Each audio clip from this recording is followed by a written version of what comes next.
There came a moment in my sobriety when I started to feel a pull inward, a quiet sense that I could no longer keep looking outside of myself for something that could only be found within.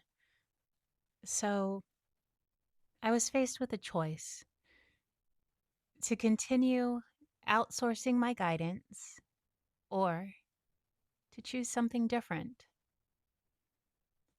Once I made the decision to turn inward, something within me began to shine a light on the steps I had taken so far, asking me to look within with greater sincerity and a willingness to look beneath the surface.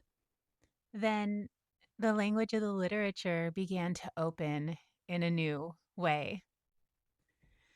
One thing that I would like to clarify before I go further is that I will be referencing the innermost self, what I've come to understand as the presence of God within me. In different traditions, this is described in various ways, but for me, it points to divinity within me, a voice that speaks to me that I've begun to experience directly. The innermost self, as I understand it, is that seed of the divine within me that begins to manifest as my defects are comprehended and start to fall away. With that in mind, I want to read something from page 45, paragraph 1 of Alcoholics Anonymous, fourth edition. Lack of power. That was our dilemma.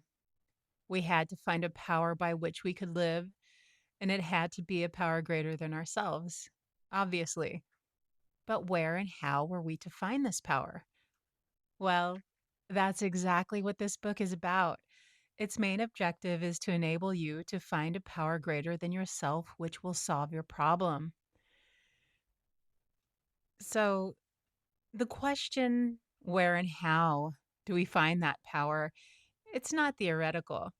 It is something that I must discover directly for myself. And sometimes that guidance arrives in moments when my mind is quiet and receptive. I want to share an experience that helped clarify this teaching for me and brought it into focus. One morning, in the quiet space between dreaming and waking, as I was returning to my physical body from the dream state, a message impressed itself strongly upon my mind with unmistakable clarity. It showed me something about recovery, about dependence, and about the quiet ways I had been handing over my inner guidance without realizing it.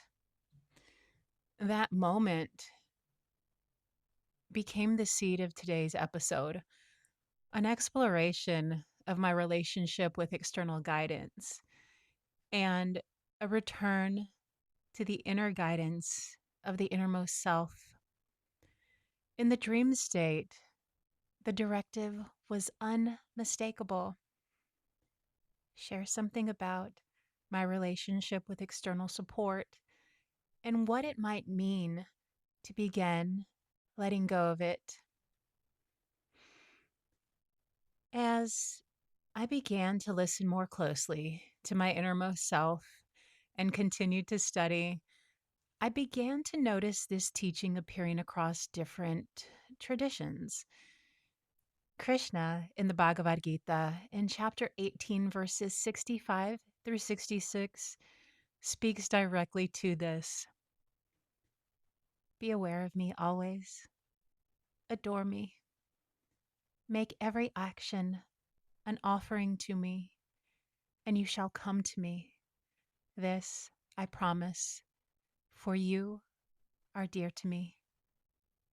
Abandon all supports and look to me for protection. I shall purify you from the sins of the past. Do not grieve.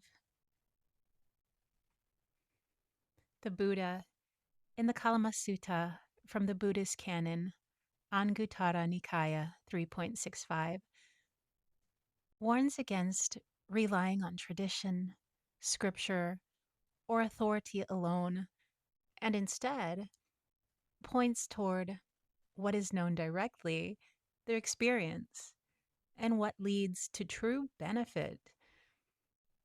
For me, this began to point toward a kind of personal investigation, coming to see what is true through direct experience rather than relying blindly on external guidance or experiences of others. I've come to see it as a kind of invitation to honest self examination, a reminder to take what I'm hearing and examine it under the light of consciousness through my own experience and comprehension. In the Big Book of Alcoholics Anonymous, page 55, paragraph 2, I found this same idea spoken with unusual bluntness. It reads, deep down in every man, woman, and child is the fundamental idea of God. It may be obscured by calamity, by pomp, by worship of other things, but in some form or other, it is there. For faith in a power greater than ourselves and miraculous demonstrations of that power in human lives are facts as old as man himself. So that's three traditions, three expressions, one message. I began to see that the power that I had been seeking wasn't something I could depend outside of me.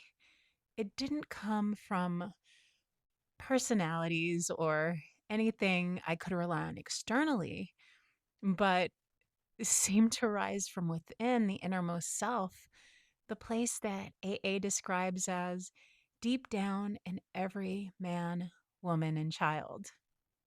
But it hasn't always been like that. In early sobriety, I needed support. I leaned on my sponsor, I leaned on the fellowship, I leaned on structure. For me, that was natural, that was necessary. It was a phase where I was emerging from the darkness of alcoholism and other addictions, still blind, still unstable, still learning to recognize my own patterns of self deception. My first sponsor, he showed me the virtues needed to walk each step with sincerity and depth. He helped me began to see defects I couldn't see yet on my own. For me, he was kind of like a scaffold, a temporary structure that supported me until something within me began to grow strong enough to stand on its own. Over time, I began to see that what had been supporting me wasn't meant to be permanent. And if I continued to rely on it over the innermost self that was beginning to form within me, I could see myself becoming stagnant. My sponsor helped me begin to see that people will fall short and sometimes disappoint, not from ill intention, but from the simple reality of imperfection. He told me that his role in my sobriety was to help me recognize divinity within, not to stand between me and my innermost self. My sponsor, he helped me see that The purpose of working the steps was to develop a relationship with the guiding presence within, not the presence other people or another person, rather, believes in, not the path another person walks, not the worldview another person holds. Over time, I began to see that my life is its own journey, that my path is my own, and that I wasn't meant to emulate anyone else. But before that shift could happen, I had to begin to see the limits of external guidance. Even the most sincere and well intentioned forms of it, their suggestions pointed the way for me, but they couldn't replace the inner work that only I could do. As I began to feel more grounded in the foundation of my sobriety, something shifted in me. I found myself no longer seeking permission. I noticed I had stopped asking others what I should believe. And I noticed I was no longer fearing the opinions of the fellowship. And I began to feel my spiritual life expand. I found myself exploring traditions outside of the big book, and I began to listen to my own inner compass, that quiet voice within that would whisper, "Go here, not there. Read this, not that. Do this, don't do that." That voice, my innermost self, became my teacher. And this is what this episode is really about for me. The moment when I chose my innermost self, when I began to gently realize that, or rather, when I began to gently release the outer teacher with gratitude and trust the guidance rising from within, the moment when I could feel dependence beginning to fall away and living from the innermost self began to emerge. As that shift unfolded, the dream that followed showed me something in symbolic form. It showed me what this transition felt like from the inside, what I experienced as external dependence began to fall away and the innermost self started to guide me directly.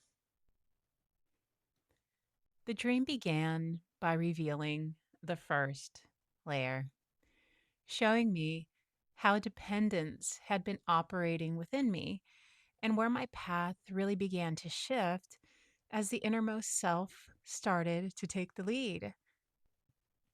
In the dream, I found myself inside of a house that didn't feel like mine. It was crowded, noisy, dense with other people's energy. Everywhere I turned, I felt exhaustion, a heaviness that didn't feel like mine. It felt like being trapped in someone else's atmosphere, breathing someone else's air, carrying someone else's emotional weight. At one point in the dream, I said something quietly to myself, a sentence that seemed to hold the meaning of that moment. I can recover in my own house. That line showed me the difference between what I had been leaning on and what was beginning to emerge from within. That was the moment my innermost self began to shed light on the difference between borrowed recovery and beginning to trust my own path. Borrowed recovery happens in the house of other people's experience, guidance, and what has worked for them. Inner recovery happens in the house of my innermost self, where my path begins to unfold naturally because it's tailored for my own journey. The dream made this clear to me. Borrowed recovery is what I experienced when I leaned on personalities, when I would unconsciously hand my sobriety over to other people's moods, opinions, approval, or disappointment.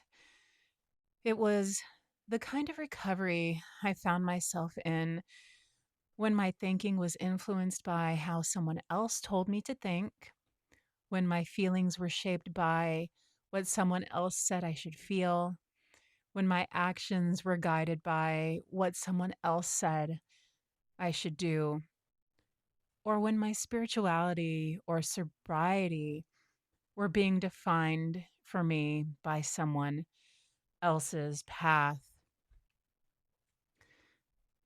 This is the house I was standing in, a house built from the energies, expectations, and impressions of other people. And that house was dark, it was suffocating, it was draining, and the exhaustion in that dream felt like a message. I cannot grow inside a house that is not mine. Inner recovery for me came from returning home to the place where the fundamental idea of God is found, to the quiet guidance of divinity within. To me, this is what the AA literature is pointing to. But when I take a look at my experience in the fellowship, I have often heard the importance of leaning on external guidance and personalities long term. At the same time, I began to notice that the AA literature was pointing to a different idea, that we could simply rely upon the spirit of the universe. But in the rooms of AA, I began to observe how sponsors started to act like saviors or gurus, how approval began to feel like currency to some members, and how the fear of not meeting someone else's expectations quietly became a kind of chain around the ankle. And this is where I began to notice a disconnect, where it starts to feel like recovery comes from the outside instead of from within. The dream cut through all of that. It showed me that staying in the house of borrowed recovery kept me from growing. And with that understanding, the dream carried me forward, revealing what came next as I stepped out of borrowed recovery and began to walk the path that was unfolding for me. And the moment I chose to leave the house in the dream was the moment that clarity returned, the moment my own energy came back, the moment I remembered I can recover in my own house. That was the call of my innermost self. That was the call I had seen in the literature. That was the call of the path of sobriety. I began to see that in order to grow, I had to leave the house of borrowed recovery and return home to the light of consciousness, to divinity, to the innermost self. Stepping out of that house was only the beginning. The dream the dream immediately carried me forward, revealing what happened after I left the energies, expectations, and authority of others. It showed me what it meant to walk a path that was unfolding for me. The dream then revealed the next part through a vehicle, clarifying something I began to see about sponsorship and how its role was beginning to change for me. Leaving that house in the dream, I found myself facing, or rather, better said, I found myself facing something just as revealing. I wasn't in my own vehicle. I was driving a truck that belonged to someone else. My own truck, the one that was mine, was sitting somewhere behind me, untouched, unused, and waiting. For me, in dreams, trucks are never just trucks. They became a reflection of the way I move through life. The understanding I was relying on, the authority I was following, the guidance that was moving me forward. So when I saw myself driving someone else's vehicle, the message was unmistakable.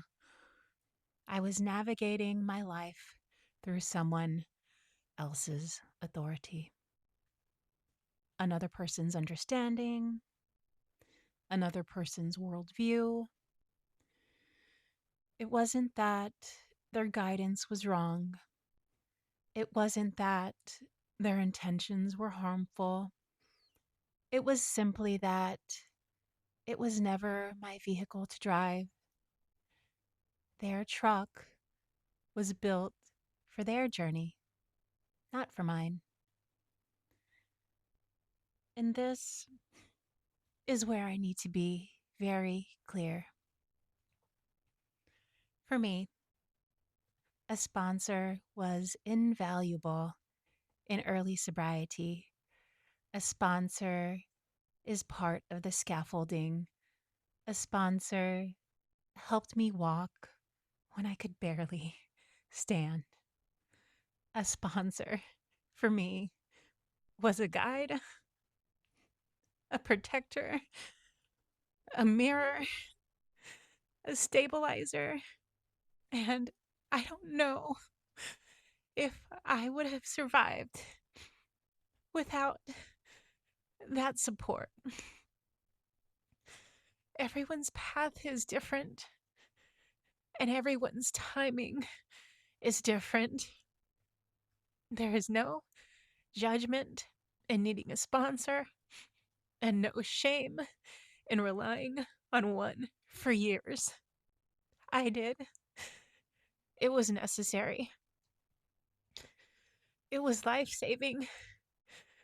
It was part of the grace that carried me out of darkness. But the scaffolding is not meant to remain forever. It was meant to hold me until I could stand on my own foundation. But over time, something began to shift. I started to hear the voice of my innermost self more clearly, a quiet, precise certainty rising inside of me. And that voice began pointing in directions that contradicted the suggestions I was receiving, not out of rebellion, not out of ego, and not out of defiance, but out of inner clarity. I reached a point where I couldn't afford to ignore that voice anymore. The inner guidance was too clear, it was too consistent, too rooted, and too unmistakable. And this is the crossroads I eventually faced. Do I continue driving someone else's vehicle because it feels familiar, safe, and approved? Or do I return to my own vehicle, the one designed for my path, my karma, my being, and follow the road meant for my journey? The thing is this: fear makes this harder, not because it has power on its own, but because I allow it. Sometimes I allow fear to cause hesitation. Sometimes I allow fear to doubt the voice of the innermost self. Sometimes I allow fear to push me towards seeking reassurance from others before I make a move. Sometimes I allow fear to whisper that I need someone else's approval to follow what my intuition is already showing me. I saw that in the dream. The subtle concern about how someone might react, the pressure I allowed within myself, the way I permitted the possibility of disappointing another person to overshadow the clear guidance riding within. Let me say that again because I want to make sure that I'm clear here. I saw in the dream this subtle concern about how someone might react, the pressure I allowed within myself, the way I permitted the possibility of disappointing another person to overshadow the clear guidance rising from within. And the dream made one thing obviously clear: fear does not impose itself. I authorize it. I cooperate with it. I let it sit in the driver's seat. And the moment I stop granting it that position, it loses its influence. Standing there in the dream, looking at that truck, I understood something I had never clearly understood. I cannot navigate my own path while riding in someone else's vehicle. I cannot allow another person's understanding to sit in the driver's seat of my life. My own truck was waiting for me, waiting for my return, waiting for me to trust it, waiting for me to remember who it belonged to. Inner recovery requires that return. It requires taking the wheel of my own life. It requires listening to the inner compass that says, this is my road, this is my work, this is my life. This is why sponsorship for me was both essential and temporary. It was the training ground, not the destination. It was the support, not the source. It was the scaffolding, not the structure. For me, the dream felt direct. The only permanent sponsor for me is the innermost self. Not because others have nothing to offer, but because no one else can navigate the vehicle of my own inner work. No one else can navigate my path. No one else can hear the instructions meant for me alone. When I returned to my own vehicle, my life stopped fragmenting. My energy gathered again. My fear began to dissolve. My, my path became clearer because I was no longer abandoning my God within.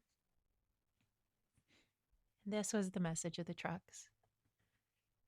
Return to my own vehicle and allow my innermost self to drive. And that was where the second part of the dream ended, naturally carrying me into deeper insight that followed. Once my vehicle was reclaimed, the visions deepened. It turned inward, revealing the hidden forces that can still corrupt the sober path even after I stopped depending on others. The inner enemies that rise when I began to walk in my own inner authority. When the dream shifted again, I found myself walking down a street that was unsettling from the moment I entered it.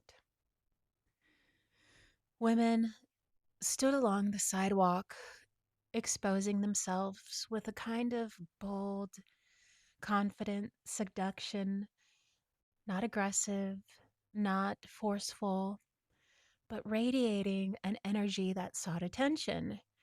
Yet, beneath that self assured exterior, there was something hollow. Their bodies were alive, but their eyes were dying. Their confidence felt practiced, almost rehearsed, a mask covering inner collapse.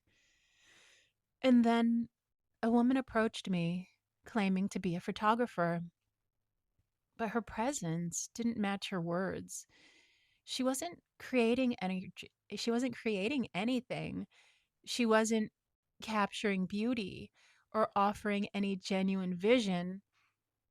She was a prostitute, calling herself a photographer, using the label of artist to hide what she was actually doing. In the dream, it was clear to me she was not expressing creativity, she was selling herself. She was using the appearance of art to hide the reality of decay. The dream was making something unmistakable. The ego can disguise corruption as creativity. It can dress itself up in self destruction, or better said, it can dress up self destruction and call it empowerment. It can package desperation as confidence. It can present inner death as beauty. The scene wasn't about judgment or morality. It wasn't about other people or their choices. It was about the places in myself where inner corruption disguises itself as inspiration, where old tendencies put on makeup and call themselves intuition, where old pain disguises itself as confidence, where the ego mimics creativity while draining vitality. As I continued down the street, the dream brought the message closer. I stepped into what should have been a sacred place, a church, hoping for stillness, but the atmosphere there was no different. A mask was involved, something I was meant to wear, or something someone wanted me to wear. And the moment it appeared, the entire space felt polluted. The same seductive, hollow current from the street followed me into the sanctuary. Even spirituality can become corrupted when the ego quietly becomes the center. When I walked out of the church, the dream intensified. A swarm of larvae rose up toward my face, the same creatures that appear as caterpillars in some of my other dreams. In my dreams, caterpillars were not innocent. They represent for me inner enemies, the subtle defects that drain energy, the residues that cling to consciousness, the distortions that affect perception. They startled me, but they did not frighten me. I didn't run. I didn't panic. I didn't fight. I remained calm. And in that stillness, the meaning revealed itself. The larvae, the inner enemies, showed themselves without being able to enter me. They had no power unless I granted it. They had no influence unless I cooperated with them. They revealed their nature, but could not attach to me because inner corruption only gains strength when I refuse to see it,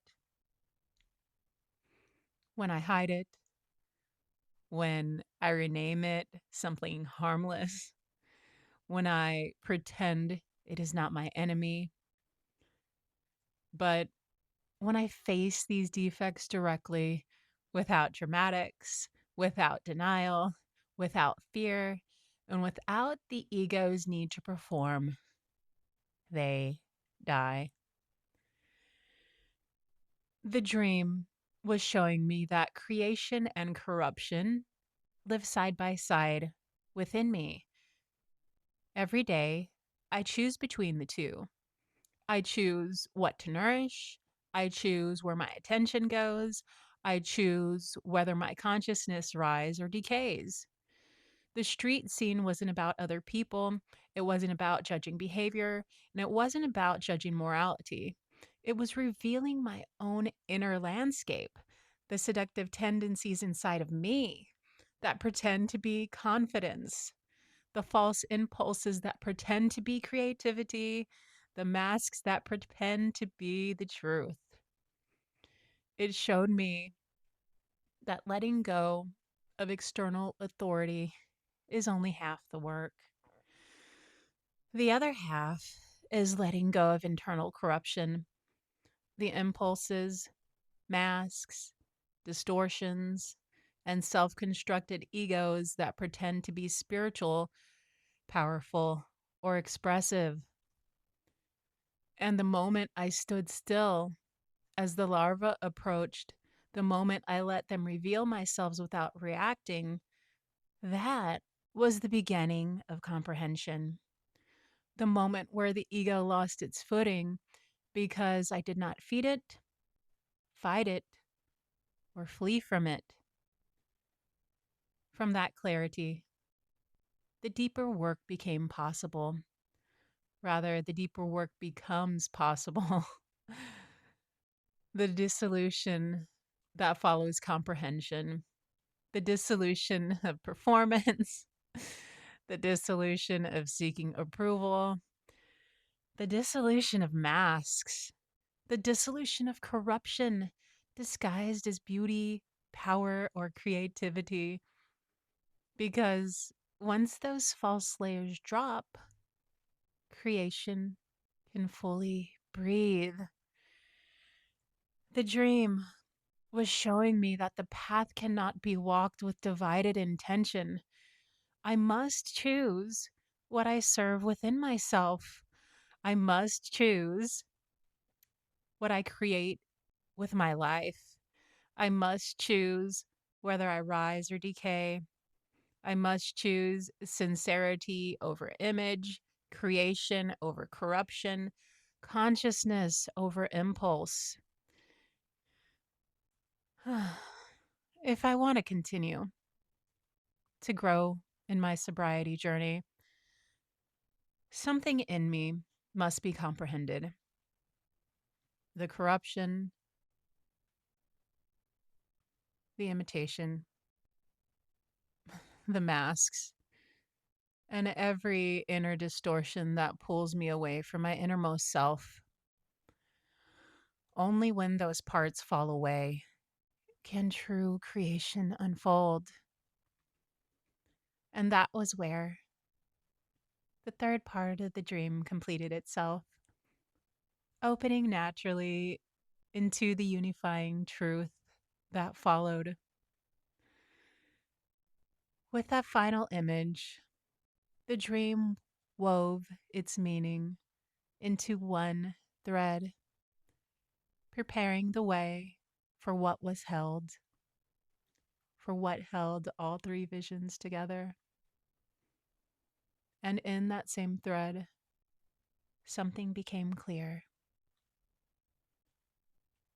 that letting go of external authority was only the first step. The internal corruption, the masks, the impulses, the subtle enemies must also be comprehended.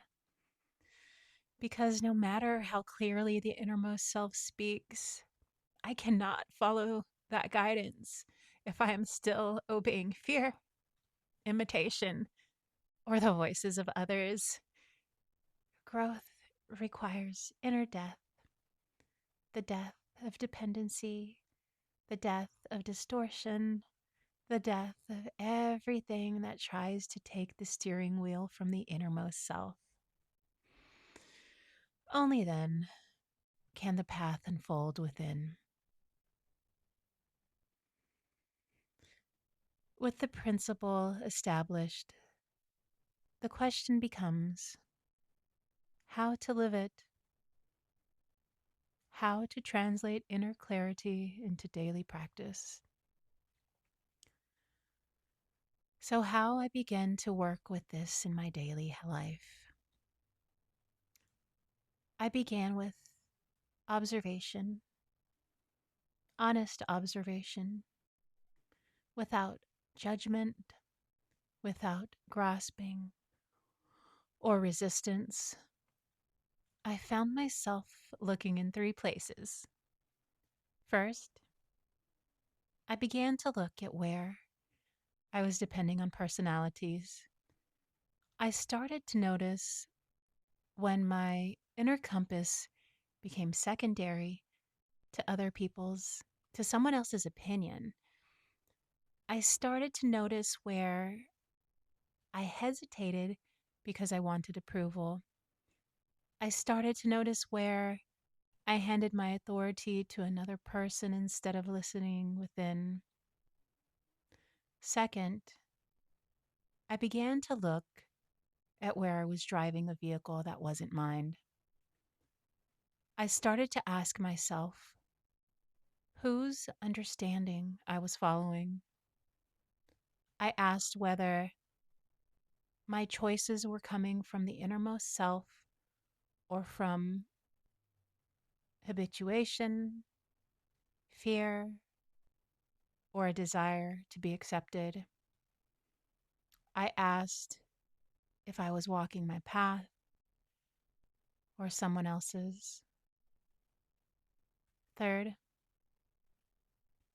I began to look at the places inside of me where corruption disguised itself as creativity, confidence, or spirituality. I started to notice the masks. I started to notice the impulses that felt tempting but left me depleted. I started to notice the subtle enemies, the larva that rose when I was vulnerable.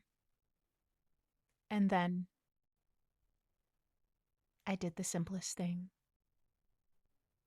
pause, breathe, and look from my own vantage point, from my own awareness, rather than the projections or opinions of others. Because defects lose their force the moment I see them without distortion, and the innermost self takes the wheel again. This is not dramatic work. It is quiet, internal, daily work. And every moment of sincerity strengthens my foundation. In closing, all of this prepared the ground for the deeper truth the dream revealed. The spiritual experience at the heart of recovery. The dream showed me what that spiritual experience required: leaving the house of borrowed recovery, returning to my own vehicle, facing the internal enemies without fear, aversion, or grasping, and choosing creation over corruption, truth over intimidation, rather, truth over imitation, and the innermost self over everything else. To listen inwardly, to trust what rises from within, to let what must die, die, and to walk the path that is mine to walk. Every day, I move toward fully returning to the guidance of the innermost self and living from the place where pure guidance rises.